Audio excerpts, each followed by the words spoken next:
Hey guys, tonight we slip into a landscape you can almost feel on your skin, vast, endless grass, rippling under a sharp wind that seems to scrape the horizon clean. You're on horseback, though the saddle is stiff, the air dry, and the sun both too close and too far away. This is the Mongol steppe, where silence isn't really silence at all. It's hoofbeats in the distance, it's the yelp of a wolf you can't quite place. It's the thrum of history rushing past.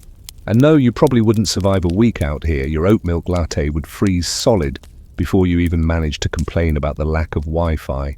So before you get comfortable, take a moment to like the video and subscribe, but only if you genuinely enjoy what I do here. And while you're here, let me know in the comments where you're listening from and what time it is there. It's always fun to picture someone in Sydney nodding off at sunrise while another in New York is curling up at midnight. Now dim the lights, maybe turn on a fan for that soft background hum, and let's ease into tonight's journey together. You begin to trudge across the plains, though trudging on horseback is more a matter of jolting along than walking. The grass crunches dry beneath the hooves, and in the distance, smoke from a jar, one of those round felt tents, spirals like a lazy ghost. This is no ordinary ride. You're slipping into the arteries of the world's strangest and maybe most ambitious postal service, the Mongol Yam. It's odd to think about when most people hear Mongols, they picture thunderous conquests, flaming cities, the kind of world-ending chaos that leaves chroniclers scribbling apocalyptic metaphors. Yet behind all that fire and clamour, there was a quieter, oddly bureaucratic heartbeat. A web of stations, horses, riders, and little stamped bits of authority that allowed the empire to pulse with information faster than almost anyone else could imagine. Imagine yourself as a messenger here. You've got a letter tucked into your belt, maybe sealed in wax or bound in silk string. It's not a Valentine's note or a birthday invite. More likely, it's a tax demand, a military order, or maybe just a grumble about sheep quotas. Whatever it is, you're carrying it across distances so vast they make modern maps look stingy. From the icy forests of Siberia to the sandy bones of Persia, this network stretched, and you're the human Wi-Fi hotspot of the 13th century. The horses are the real MVPs here. You've been told you can change mounts at every station, and each one is kept half-ready, fed, but restless, like they've been eavesdropping on your urgency. Historians estimate the Yam relied on something like 200,000 horses at its peak. That's not a cavalry, it's a logistics nightmare, the kind of nightmare some poor stable boy had to muck out every single day. And yet somehow it worked. There's a mainstream fact you can't escape. Genghis Khan himself is said to have set the foundation for this system early in his reign, seeing the necessity of communication in an empire that could otherwise collapse under its own size. But then comes the quirky tidbit. Sometimes these relay stations doubled as inns with surprisingly good soup. Imagine sprinting across the continent, frost crusting your eyebrows, only to sit down with a steaming bowl of noodle broth that tasted like salvation. Sleepy historians in dusty libraries don't always emphasize the soup, but for a rider with frozen fingers it probably mattered more than the empire.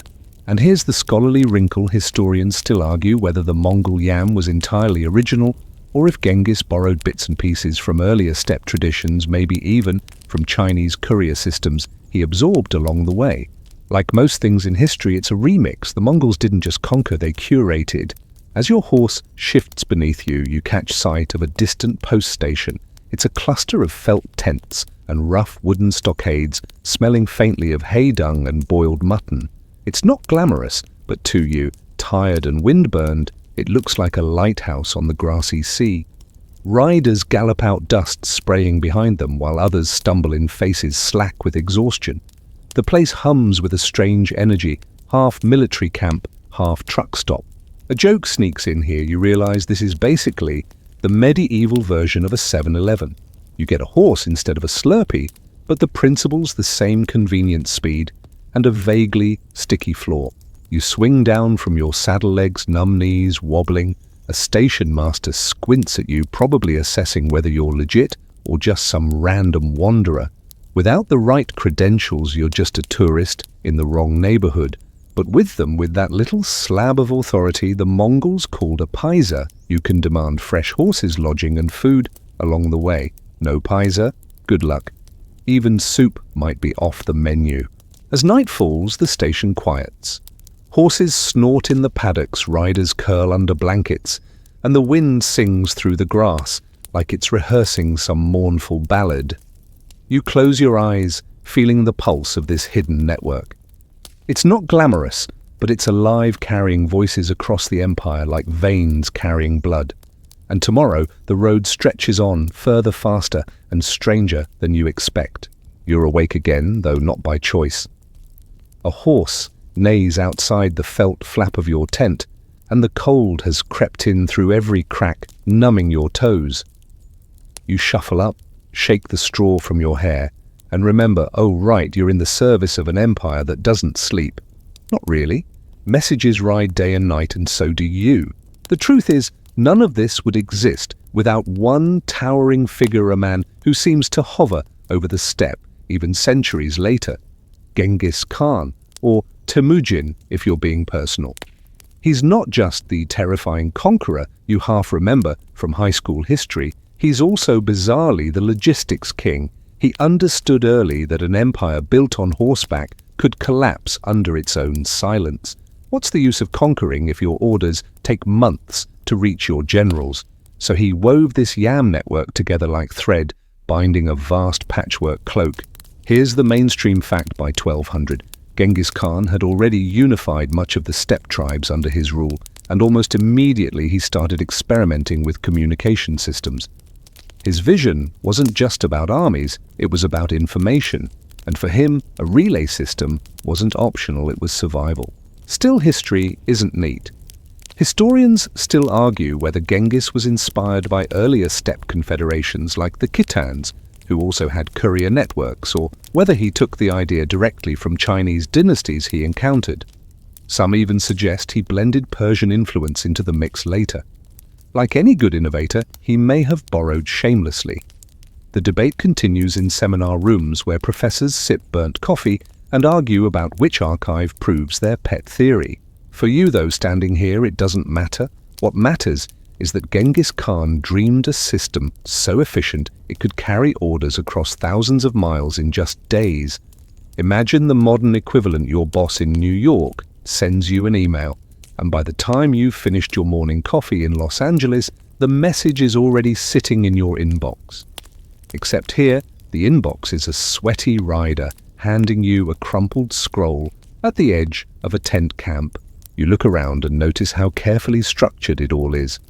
The yam stations are placed every 25 to 40 miles, roughly the distance a horse can gallop, before collapsing into a heap of froth and regret.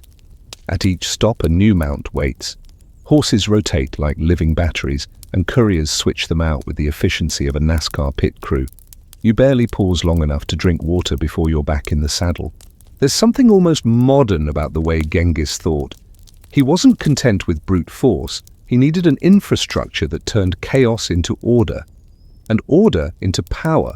This isn't the glamorous part of empire. The songs don't talk about postal systems, but in many ways it was the foundation that kept the Mongols from tearing themselves apart.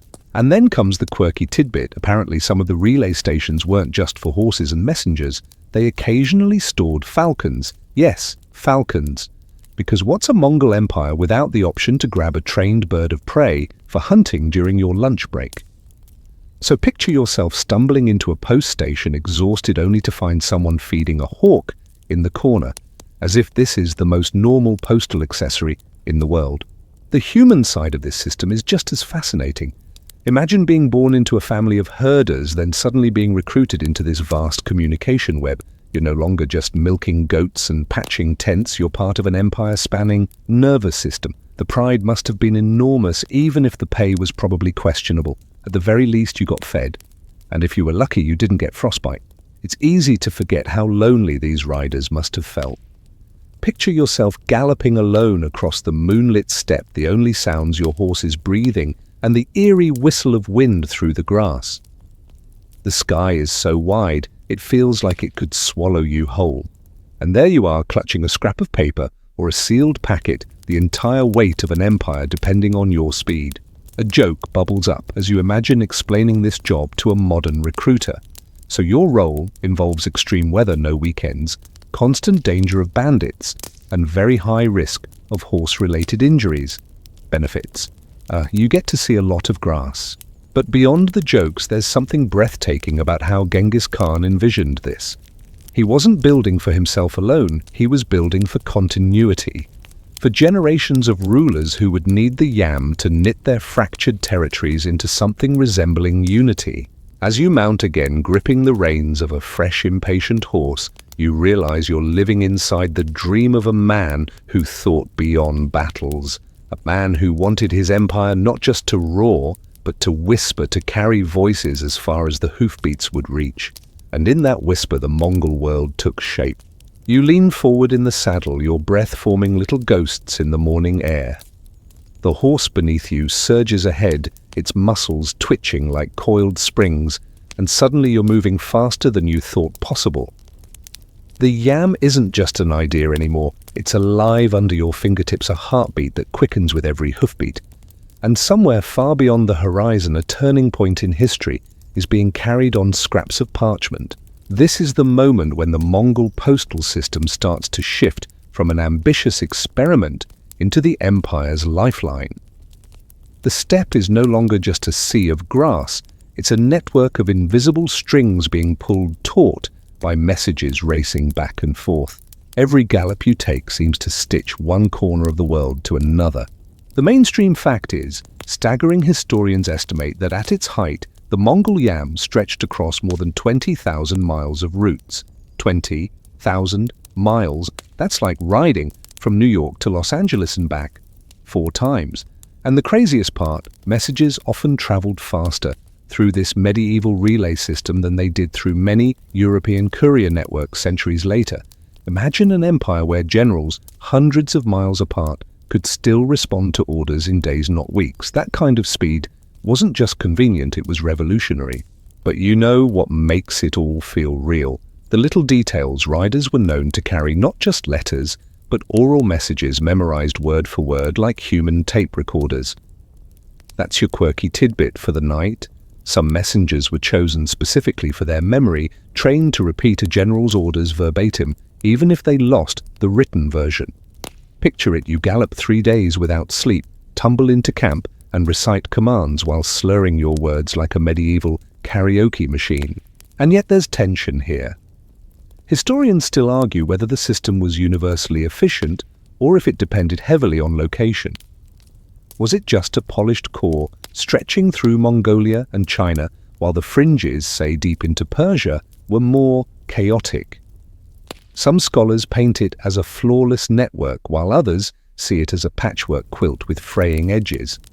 Like all human systems, maybe it was both at once, efficient enough to impress, messy enough to frustrate. You press on, feeling the strain in your thighs. The landscape changes as you ride. What was once endless grassland now shifts into forest, the air thicker, damp with resin. The road here is less forgiving. Routes trip horses, streams force detours. Still the yam persists, bending with geography, adapting. The Mongols weren't picky about terrain. They wanted their network to reach as far as their banners had flown. In your imagination, you stumble into one of the busier stations at dusk. Torches flare, the smell of roasting meat clings to your clothes, and the place is buzzing like an airport terminal. Horses are shuffled from one corral to another. Riders bark orders. Clerks jot notes by lamplight. A weary merchant slips coins into the hand of a station keeper, desperate to tag along on the system without official permission. Nearby, a monk carefully secures a scroll case as if it holds the last, fragile truth of the universe. The sense of drama is palpable. Here in these stations, the Empire's destiny is shuffled between hands and hooves. Maybe the document you carry is about the next military campaign. Maybe it's an imperial census. Or maybe, more mischievously, it's a recipe for better fermented mare's milk. Who knows, the yam carried it all. You think about how this must have looked to outsiders. Imagine being a Venetian traveler like Marco Polo, arriving in this foreign empire, watching messengers streak across the landscape with the speed of lightning. For a European used to sluggish medieval communications, it must have felt like stepping into the future. Another little joke surfaces: the Mongols basically invented Amazon Prime, except instead of 2-day delivery, it was 2-day or die trying, and instead of a package, it might be orders to invade your village. But hey, same energy. The turning point, though, is the realization that this wasn't just a postal service. It was the empire's nervous system, and without it, the conquests would have unraveled. Armies needed supplies, governors needed guidance, and spies needed somewhere to drop their intel. The yam kept it all stitched together. It's easy to focus on battles when we think about history, but maybe the true genius of the Mongols wasn't how they fought, it was how they communicated. As night stretches across the forest, you pull your cloak tighter. The road ahead is dark, but the path is clear. You're part of something larger now, a living artery in an empire that refuses to sleep. And the next day promises even stranger stories tucked away in the stations where horses wait and whispers linger. The morning is quieter than usual. No galloping hooves echo across the grass, no riders barrel past in a blur of dust.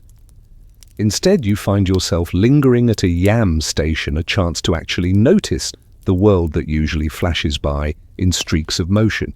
It's here in these outposts that the Mongol postal system reveals its true personality, not just speed and efficiency, but the strange little ecosystem it built around itself. The station is alive in its own way. Chickens scatter underfoot, their clucks sharp against the wind. A woman ladles steaming broth into wooden bowls, the scent of onion and lamb mingling with the sour tang of horse sweat. You hear the scrape of a whetstone as a boy sharpens a knife not for battle, but for trimming leather tack. And over it all, the occasional snort of a horse, restless in its pen, itching to run. Mainstream fact time. These relay posts were called yam, and they dotted the empire at intervals of roughly 30 miles. At their peak, there may have been more than 1,000 of them. Each one stocked with food fodder and fresh mounts, like a chain of gas stations stretching from Beijing to the Black Sea. If you held the right paisa, the metal tablet of authority, you could walk into any of these places and demand supplies. You were essentially carrying a platinum credit card issued by the Khan himself. But there's a quirky side too. Some of these stations didn't just provide practical goods, they became gossip hubs.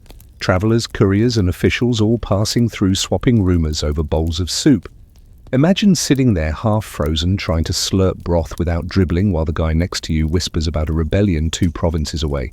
You didn't just refuel your horse, you refueled on intel. The yam stations were medieval Twitter feeds, only with fewer cat memes and more warnings about bandits. And yet historians still argue whether these stations were universally reliable. Some records describe them as well-maintained, with disciplined keepers and ample supplies. Others paint a less flattering picture: outposts running out of food, horses stolen, or overworked weary riders complaining about shabby conditions. Was it a well-oiled machine or a rickety patchwork? The answer, most likely, is both. Some stations gleamed with order, others limped along, barely holding the empire's messages together.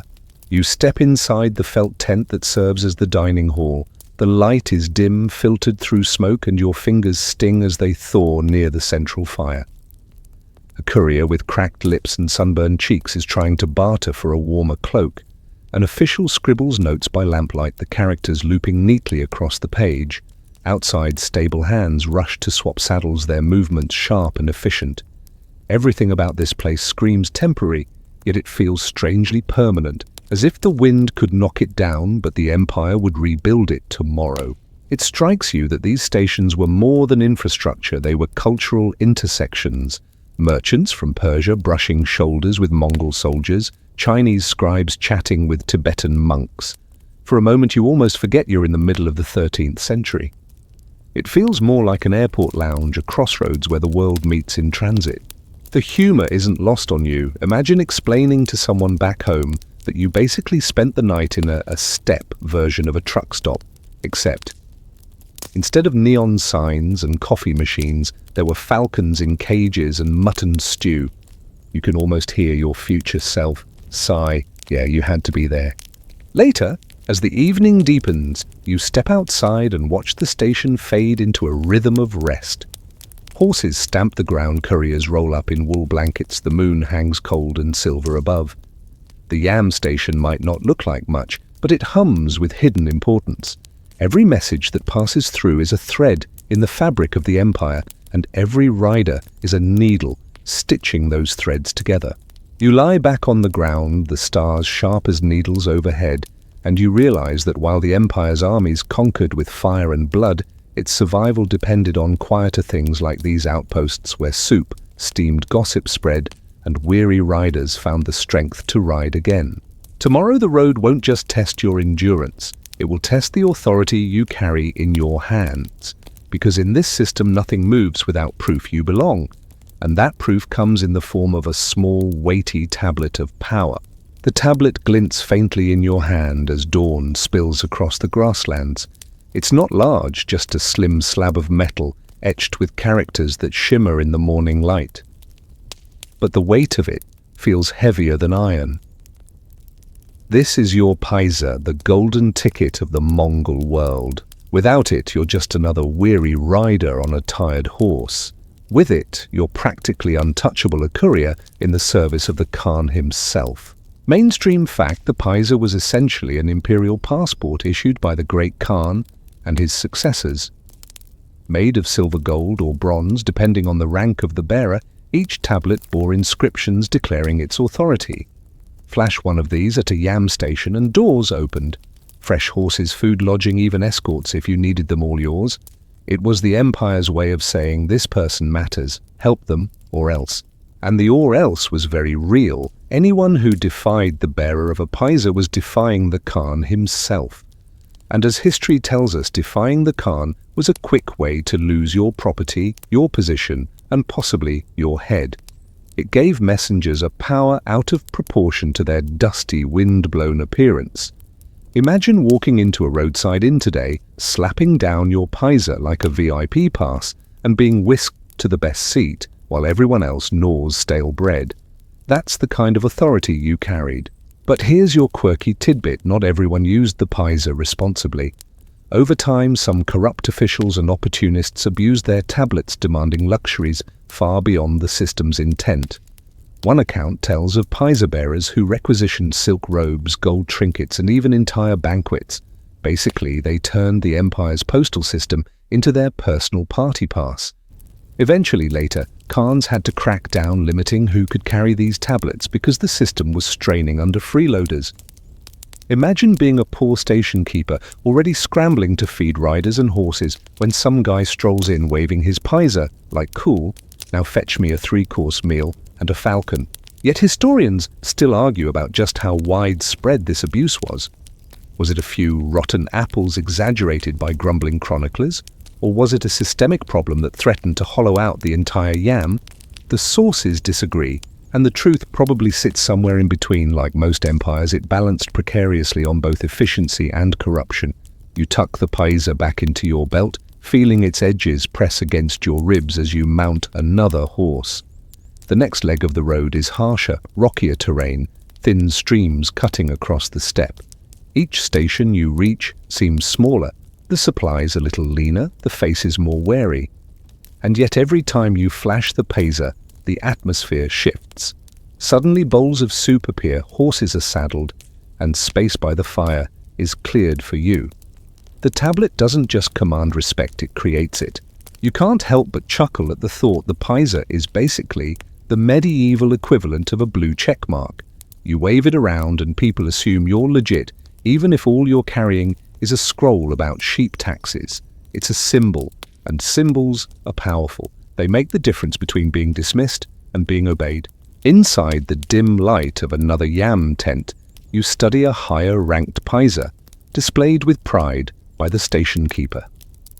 This one is inscribed with words proclaiming that the bearer serves the great Khan directly. It radiates authority like a glowing badge. To touch it feels like touching the empire itself, cold, metallic, unyielding. You can almost hear the echo of hoofbeats in its surface, the weight of thousands of journeys bound to this small piece of metal. You imagine the anxiety of carrying one. Every step, every mile, you're reminded that losing it could mean disgrace, punishment, or worse. And yet it's also a shield. Bandits might think twice before robbing someone with the Khan's emblem in their hand. Not always, but sometimes. The road is never truly safe, never. Night comes again, and you curl near the fire, the paisa tucked under your arm like a pillow. You dream of its strange authority, of the way a little tablet can tilt the balance of power in a place where the wind never stops blowing. And when you wake, you'll discover that not only imperial couriers used this system. Outsiders, merchants, monks, spies also found ways to slip into the veins of the Mongol network, riding the empire's nervous system for their own ends. The fire sputters low as you mount your horse again, the paisa safely tucked away. The road is long, but you're not alone, not anymore. Because as the empire's arteries pumped messages from one end of the world to the other, the Yam became more than just a courier network. It became a strange crossroads where all kinds of people passed through: merchants hauling silks, monks carrying sutras, even spies whispering into the wind. Mainstream fact: the Mongols opened their postal system to more than just official couriers. Trusted merchants and envoys were sometimes granted paisas, allowing them to travel the empire swiftly and safely. This made the Yam not just a government tool, but a global highway of trade, diplomacy, and cultural exchange. Venetian traders, Persian scholars, Tibetan monks all found themselves riding the same routes as Mongol messengers. But here's your quirky tidbit: Marco Polo himself claimed to have used the Yam network during his travels in Asia. Whether every detail in his book is true or not, his descriptions of the postal stations, complete with their fresh horses, stocked supplies, and rotating riders, match closely with what other sources suggest. So you can almost picture Marco Polo, this curious Venetian teenager, bumbling his way into a Yam station, fumbling with noodles, and wondering if he's stumbled into another universe. And of course, historians still argue about how much outsiders really got to use the system. Was it widely accessible to foreign merchants, or was it carefully restricted to a privileged few? The debate continues, hinging on scraps of chronicles and sometimes contradictory reports. Some insist it was open and cosmopolitan, others argue it was tightly controlled. The truth is hazy, like the smoke curling from the station fires. As you ride onward, the faces around you grow more diverse. A Persian merchant in a dusty turban haggles with a station keeper for space in the corral. A Tibetan monk murmurs prayers under his breath, his lips moving even as his horse trots steadily along. A Chinese envoy scribbles notes by lamplight, his brush scratching over paper as if trying to capture every detail before it vanishes. The Yam becomes less a postal system and more a cultural mixing pot.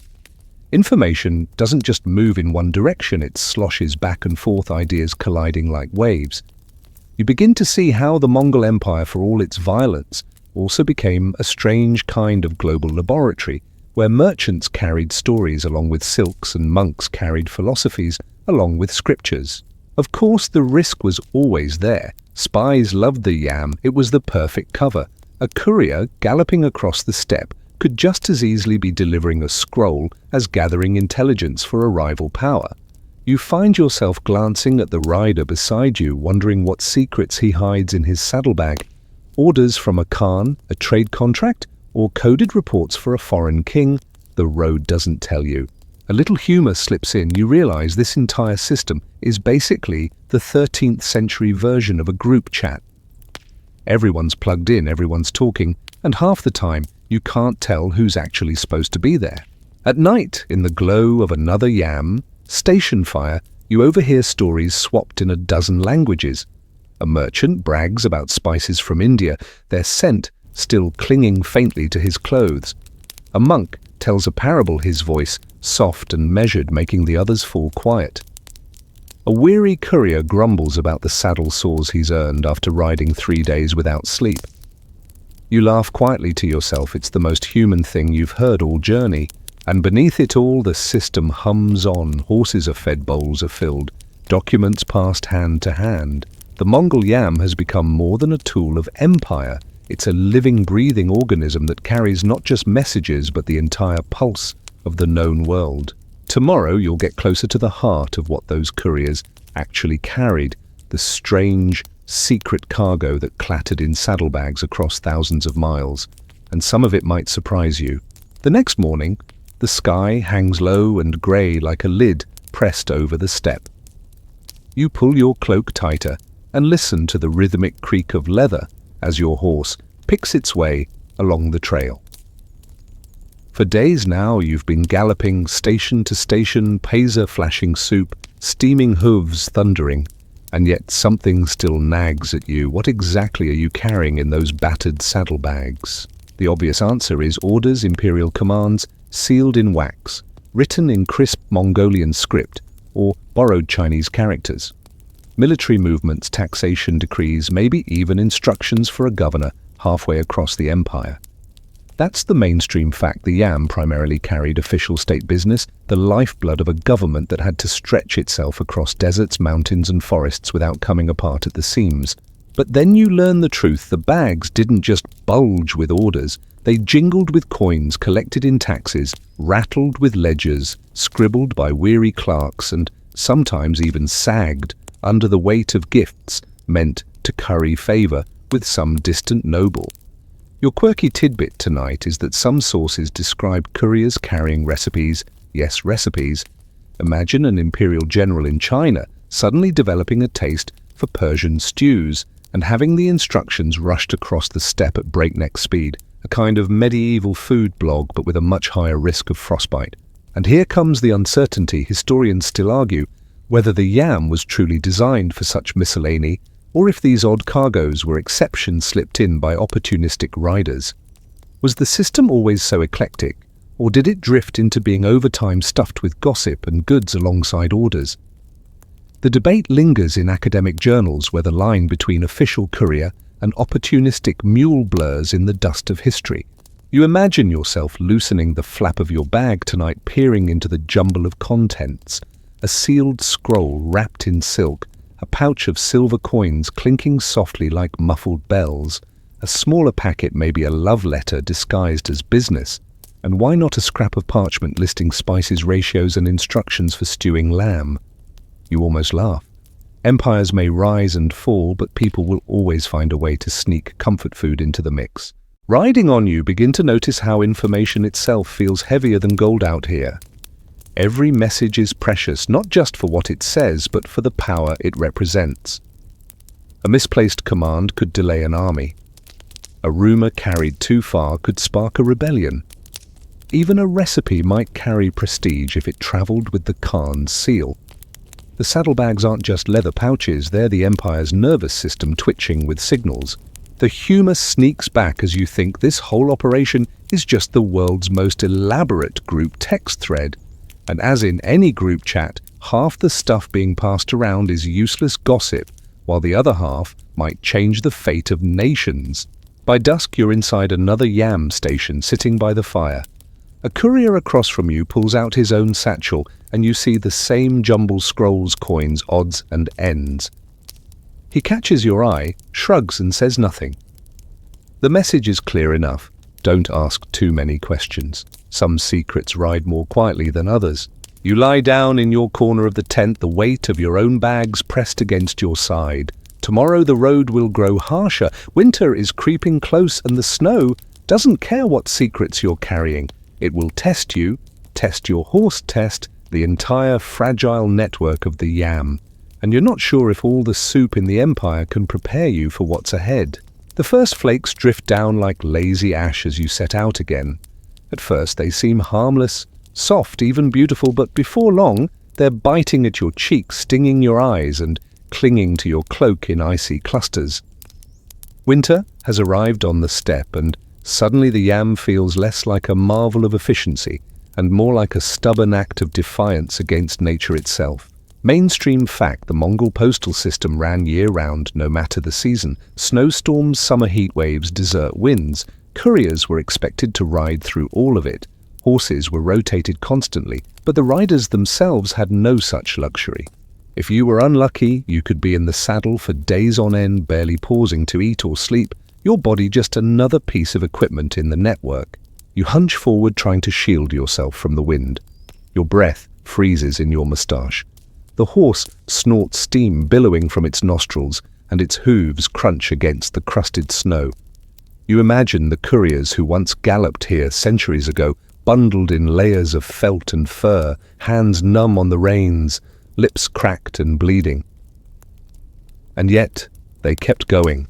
Here's the quirky tidbit: some riders reportedly carried little balls of fat or dried meat tucked into their clothing. Not for emergencies, just as snacks thawed by their own body heat. Picture yourself half frozen, digging into your coat and pulling out what looks like an oily snowball, popping it into your mouth while the wind tries to rip your face off. Not glamorous, but it kept you alive. And still historians argue whether the riders had any consistent system of protection against the extremes. Some sources insist they were well equipped with furs and winter tents provided at stations. Others suggest the couriers were often left to fend for themselves, relying on whatever scraps they could muster.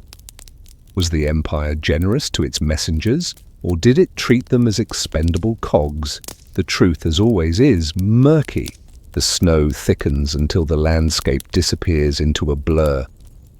You can barely see the next station ahead, only a faint glow of firelight seeping through the storm. When you finally stagger inside, your fingers too stiff to untie the reins, the warmth nearly undoes you. Horses stamp in the shadows, their flanks steaming. Riders collapse onto blankets, boots still frozen to their feet. A pot of broth bubbles over the fire, its scent cutting through the chill like salvation. You slump down beside a merchant who looks equally battered. His beard is crusted with ice and he laughs weakly as he unwraps a cloth bundle of dried apricots. He offers you one, and for a moment the storm outside feels less threatening. These stations weren't just logistics, they were lifelines. In the dead of winter, they were the only thing standing between survival and silence. The humor creeps in as you imagine the Employee of the Month award for Yam couriers. Survive 3 blizzards, outrun a pack of wolves, deliver your scroll without frostbite, you get a bowl of slightly warmer soup. Congratulations. But the truth presses heavy as you crawl into your blanket that night. The Yam wasn't just fighting distance, it was fighting the elements themselves. Every storm threatened to smother the system, every drought to choke it dry. And yet somehow, the messages kept flowing, hoofbeats ringing against snow, sand, and stone alike. Tomorrow, though, the danger won't just come from the weather. Bandits, opportunists, and enemies lurked along these roads too, and the Mongols had their own fierce way of dealing with them. The snow has thinned by the time you ride again, but the land feels different now. The quiet is heavier, like the air itself is holding its breath. You notice your hand drifting to the pazer, more often fingers brushing its cold edges. It's not the weather you fear tonight, it's the people hiding in it. Mainstream fact bandits were a constant threat to the Mongol postal routes. Even under the iron grip of the empire, the Yam stretched across thousands of miles through deserts, forests, and mountain passes where control was thinner. Couriers carried not only letters, but sometimes money goods or sensitive orders, making them tempting targets. The horse beneath you snorts nervously. A crow flaps away from a dead tree. You can imagine how it must have felt to ride these paths centuries ago, every rustle in the grass a possible ambush, every bend in the road a question mark. Yet couriers kept going because the empire demanded it. Here's the quirky tidbit: some stations apparently trained dogs to accompany couriers as an extra line of defense. Big shaggy step hounds trotting alongside the rider's ears, pricked for trouble. You picture it now, a rider, hunched against the wind, his horse pounding forward, while a loyal dog keeps pace, barking furiously at anything that moved. The world's first canine express delivery service. And still historians argue how effective Mongol law enforcement really was in keeping the Yam safe. Some accounts paint the roads as remarkably secure, patrolled by soldiers and watched over by imperial justice. Others suggest that once you left the core territories, you were on your own. Which version was true? Likely both. The empire's reach was vast, but even vastness has shadows. You recall a story whispered in a Yam station by firelight. A group of bandits tried to rob a courier in Central Asia, only to be hunted down within days. The punishment? swift, brutal, and public.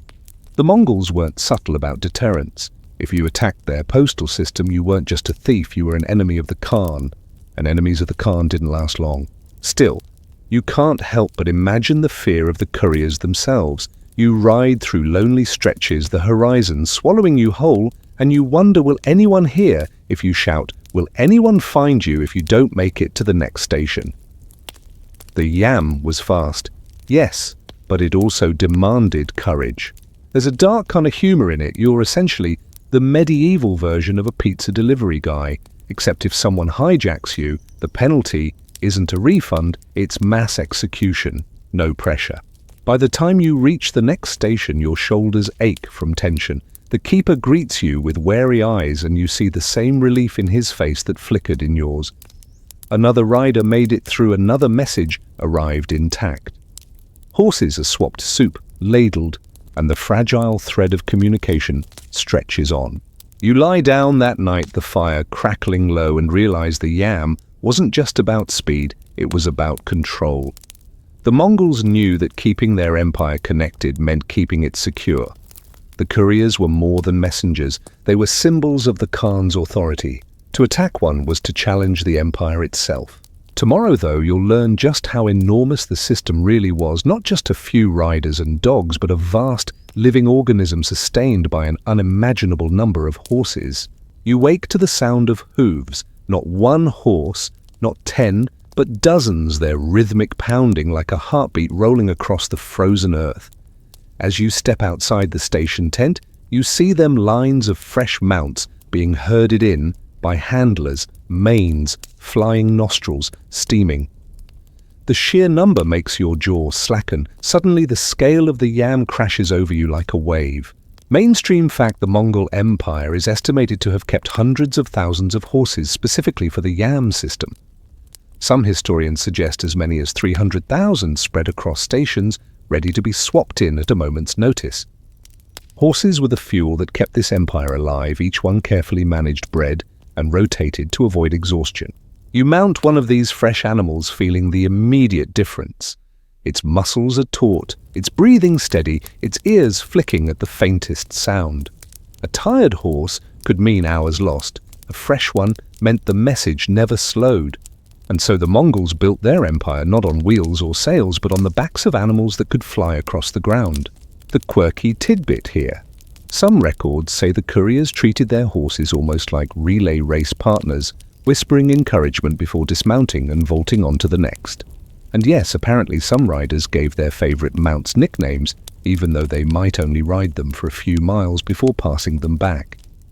Imagine building an emotional bond with Snorty or Mudface, then abandoning them for the next leg. A bit heartbreaking, but practical. Yet historians still argue whether the yam's massive herds were sustainable. How did the empire manage the grazing land? Did local populations resent having their fields and fodder taken to feed endless waves of imperial horses? Some sources suggest resentment simmered constantly. Others argue the system boosted local economies by paying herders. The balance between burden and benefit remains unsettled. You picture it as you ride station after station, horses grazing in open pastures, their shadows stretching long in the setting sun. The couriers depend on them, the empire depends on them, and in a way, even you feel tethered to their strength. Every hoofbeat is another note in the empire's symphony, echoing across continents. There's a joke tucked in here too. The Mongol yam was basically Amazon Prime, but instead of delivery trucks, it relied on a never-ending supply of four-legged shipping containers.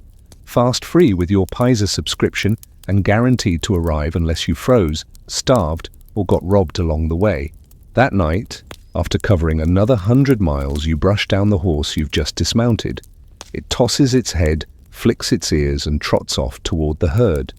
Tomorrow, another rider will take it. You're just one link in a chain, but the chain is vast, unbroken, and alive.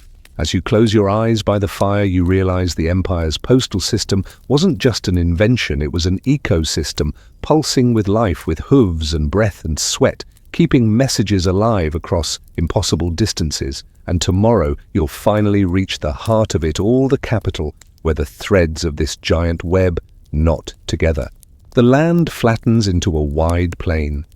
and far ahead you glimpse the faint outline of rooftops clustered together like stones in a riverbed. As the sun climbs higher, the shapes sharpen into towers, gates, and bustling streets, the capital Karakoram, the heart of the Mongol world. Every hoofbeat has led here, every message drawn like a thread into this central knot.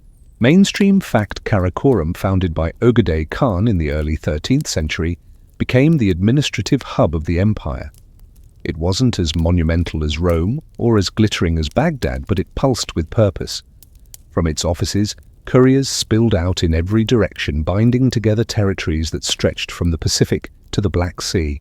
You ride through the gates, and the sound of your horse's hooves is swallowed by the clamor of city life. Merchants hawk spices, blacksmiths hammer iron, monks in saffron robes shuffle past traders in fur hats. And above it all, officials with scrolls tucked under their arms hurry through courtyards barking orders. The yam doesn't end here. It explodes outward, messages splintering like sparks into dozens of directions. The quirky tidbit: Karakoram was home to a famous silver tree fountain built by a captured French goldsmith. The tree had pipes hidden in its trunk that poured out streams of wine kumis, fermented mare's milk, and other drinks during feasts. Imagine couriers returning from a 1,000-mile ride, exhausted and half-frozen, only to find a metal tree offering free-flowing booze like some medieval soda fountain. Not exactly a company water cooler, but close enough. And yet historians still argue whether Karakoram ever truly rivaled the great capitals of its time. Some sources dismiss it as a glorified military camp, more temporary than eternal. Others describe it as a cosmopolitan crossroads where artisans, envoys, and merchants converged. The truth probably lies between, less glamorous than legend, more vital than skeptics admit. As you deliver your Pisa-stamped message to an official, the man barely looks at you. He takes the scroll, waves you off, and calls for the next courier. You realize something unsettling here in the capital.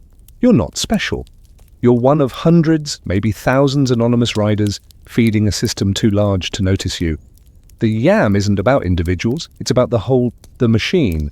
Still, there's comfort in that anonymity. No single rider carries the empire. Together, though, you've built a bloodstream for the largest land empire in history. And as you sit in a smoky tavern that night watching a mix of faces, Turkic, Persian, Chinese, Russian, you feel the pulse of something bigger than any one people. You sip a bowl of hot broth, listening to laughter around you, and you realize the yam wasn't just about messages, it was about connection. Ideas, goods, and gossip traveled these same roads. Without it, the empire might have fractured under its own weight. With it, for a brief moment in history, the world felt smaller, stitched together by hooves and human will. There's a joke in the air, too. You've essentially ridden across half of Asia, risked frostbite wolves and bandits, only for your letter to end up in some bureaucrat's to-read pile, wedged between a tax complaint and a requisition for more felt boots. Bureaucracy, the one enemy even the Mongols couldn't conquer. Tomorrow, though, you'll learn how the yam wasn't only about rulers and officials. Ordinary people, merchants, pilgrims, wanderers, also leaned on this web, finding ways to slip through its cracks. The capital fades behind you as you take to the roads again, this time not as a courier pressed by imperial duty, but as a quiet observer. The yam pulses not only with the official messages of khans and generals, but also with the footsteps of ordinary people drawn into its currents for their own reasons. Mainstream fact merchants traveling along the Silk Road often used the Mongol postal stations for food shelter and sometimes fresh mounts. Though officially reserved for government use, the system's sheer size and availability meant others could tap into it legally or otherwise. A weary caravan master might bribe a station keeper for supplies, or a pilgrim might beg a ride from a passing courier. The yam, intended as a rigid imperial network, inevitably became a shared artery of human movement. And here's the quirky tidbit: there are stories of musicians drifting from station to station, playing songs in exchange for meals or a corner of the fire. Imagine trudging through the steppe, chilled to the bone, only to hear a lute strumming by the station tent. A makeshift concert hall in the middle of nowhere, with couriers tapping their boots and herders humming along. Music, and too, traveled the empire's veins. Yet historians still argue whether this openness undermined the yam or strengthened it. Some suggest the system became overburdened, its resources drained by freeloaders. Others argue it created goodwill, knitting traders and locals into a shared reliance on the empire's infrastructure. Was the yam corrupted by everyday use, or was it humanized by it? The debate lingers like smoke in a tent. You picture yourself slipping into this rhythm, less courier, more wanderer.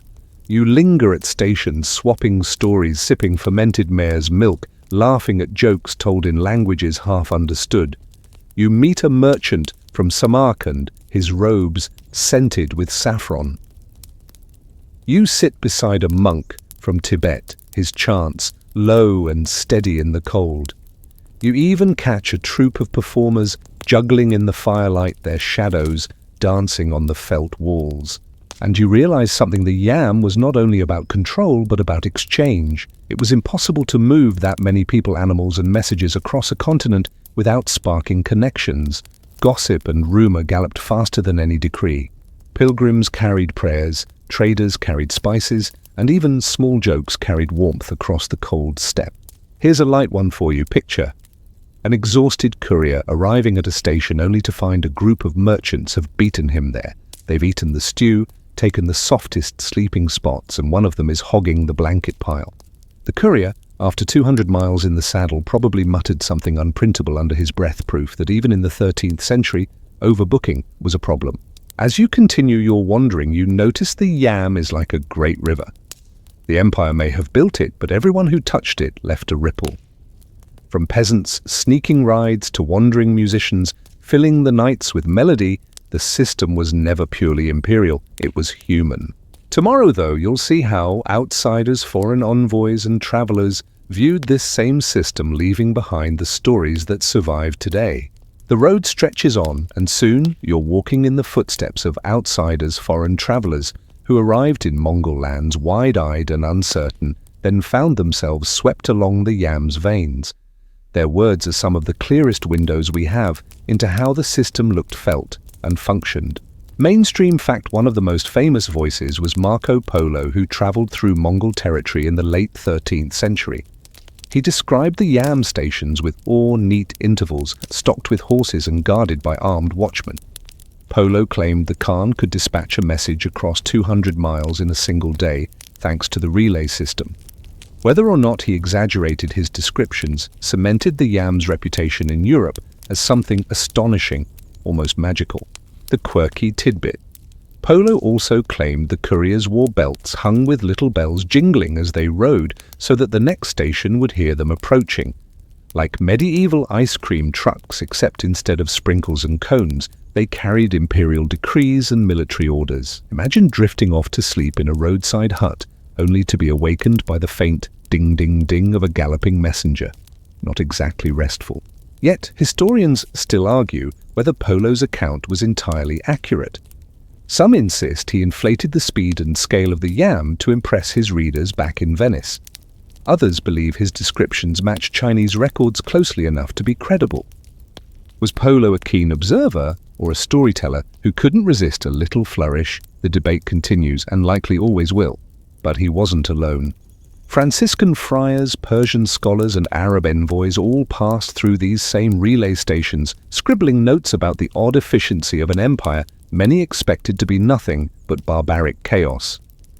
Instead, they found warm fires, bowls of milk, and a bureaucracy that, at least on the roads, could rival anything in Europe. You walk beside these travelers in your imagination, listening as they murmur in unfamiliar tongues, their words blending with the clop of hooves. Their letters home became building blocks of history, shaping how far-off lands imagined the Mongols. Some saw order where they'd expected savagery. Others saw menace hiding beneath hospitality. But all agreed on one thing: the yam was unlike anything else on earth. And here's your joke picture. A Venetian merchant listening to Polo describe the yam. So wait, he says, you mean the Khan has free overnight shipping across Asia? Polo nods. The merchant strokes his beard. If only he sold glassware, I'd be out of business by Tuesday. These foreign eyes remind you that the yam wasn't just a postal system.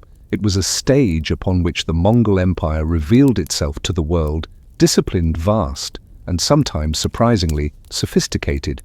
Tomorrow, though, you'll watch that stage start to crumble as the empire splinters and the yam begins to fray at its seams. The rhythm of hooves begins to falter. What once felt like an unstoppable current of riders and messages now seems thinner, patchier, more uncertain. The Mongol Empire, that vast experiment in conquest and connectivity, begins to crack under its own weight, and with it, the yam starts to unravel. Mainstream fact: after the death of Kublai Khan in 1294, the empire fractured into several khanates, each still powerful but increasingly independent. The Great Khan no longer held sway over the entire network. Routes that once flowed seamlessly across Eurasia now stopped at political borders. A courier might gallop effortlessly from Beijing to Karakoram, but beyond into Persia or Russia, the system was no longer unified. Quirky tidbits: some records tell of stations abandoned to weeds and wild animals, their fires cold, their walls collapsing. One account even mentions a family of foxes making a home in an old yam hut. Imagine a courier galloping up after days in the saddle, only to be greeted not by hot stew and a fresh horse, but by a fox yipping at him from the doorway. Not quite the service guarantee promised under Genghis. Historians still argue whether the yam failed because of political fragmentation or whether it was simply too expensive to maintain over centuries. Feeding thousands of horses, staffing countless stations, supplying fodder and firewood, it was a monumental undertaking. Some argue the empire's wealth could only sustain it during the height of conquest. Once expansion slowed, the yam became a luxury too heavy to bear. And so you ride through ghostly landscapes, an abandoned station here, a crumbling tower there. Local warlords sometimes seize control, charging tolls or forbidding passage. What was once an artery of empire now becomes a patchwork of veins, some still pulsing, others clogged. Messages: slow traders find it harder to move and the world begins to feel large again.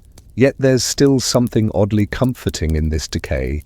You pass stations where locals have repurposed the buildings, turning them into homes, barns, or even small shrines.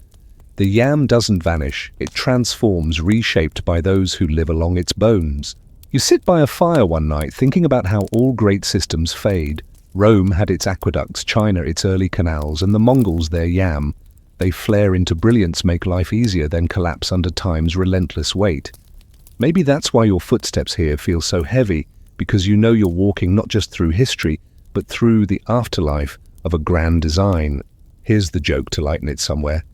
A tired courier from the old days must be muttering in his grave, "I risked frostbite and wolves for this system, and now you've got foxes running the post office." Even decay has its humor. But tomorrow you'll think less about collapse and more about what lingers, how echoes of the yam carried forward into later ages, shaping how humans connect across vast distances even today. The road is quieter now, but its memory refuses to fade. Even as the yam itself broke down, its imprint lingered, etched into geography, whispered in traditions, and folded into the way people imagined distance and speed. You walk slowly, tracing those echoes, realizing that while the horses are gone, their hoofbeats still resonate. Mainstream fact: later dynasties in China, like the Yuan's successors, adapted pieces of the yam into their own postal and transport systems. In Persia, the Ilkhanate refined parts of the network to suit local needs. Even centuries later, the Russian Empire built relay stations for messengers that bore a striking resemblance to Mongol prototypes. The idea of relay stations and official couriers proved too useful to disappear. Quirky tidbit: in certain steppe communities, the ruins of yam posts became places for storytelling. Travelers resting in the shells of old stations would carve graffiti into the walls, names, prayers, sometimes crude doodles of horses or riders. Imagine a medieval version of bathroom stall graffiti, except instead of for a good time call, it might read, "Ogadai was here, and the stew was cold." Historians still argue whether the yam should be seen as the ancestor of modern postal systems, or whether it was more of a unique product of nomadic empire. Some scholars claim its efficiency directly inspired later European networks. Others say it was an isolated marvel that faded without direct continuity. As always, the truth probably gallops somewhere in between. And so you wander thinking about your own life, your own inbox, your own constant drip of notifications. Strange, isn't it, that centuries ago couriers were pushing their horses to exhaustion to deliver urgent words, and now you groan when your phone buzzes with yet another spam email. Some problems never change, only the medium does. You pass the ruins of one last station wind whistling through its broken frame. You picture the ghosts of riders, their bells jingling, their cloaks snapping in the wind, still racing messages into the night. You smile, imagining them looking at your world and muttering, "You call that fast delivery." Joke for the road, somewhere out there, an Amazon drone is tipping its hat to a Mongol courier, admitting, "Respect, brother, you paved the way." The journey has been long, but gently it comes to its end. And now it's time to drift toward rest. The fires dim. The last echoes of hooves fade into silence, and the endless steppe folds into shadow. You settle down, stretching your legs after such a long journey. The air is still, the night cool, the stars above, patient and endless. The that web of stations and riders feels like a dream now. Its urgency softens into something quieter, an old rhythm long gone yet still pulsing faintly in memory. You picture the couriers resting, the horses grazing, the stations empty but peaceful. What was once frantic speed has slowed to a gentle hum, like a lullaby carried on the wind. Your eyes grow heavy. The debate of historians, the clamor of merchants, the laughter of wandering musicians, all of it drifts away like sparks from a campfire fading into the dark. What remains is simple, the feeling of movement, slowing of distance, shrinking of connections enduring even across centuries. You breathe deeply, letting the vastness of the steppe fill you, then empty. Inhale, exhale. The story fades into quiet space where no courier rushes, no decree hurries, and no one is waiting impatiently. Only stillness remains. So let yourself sink into that stillness. The empire is gone, the horses are at rest, and the night is yours. Sleep well.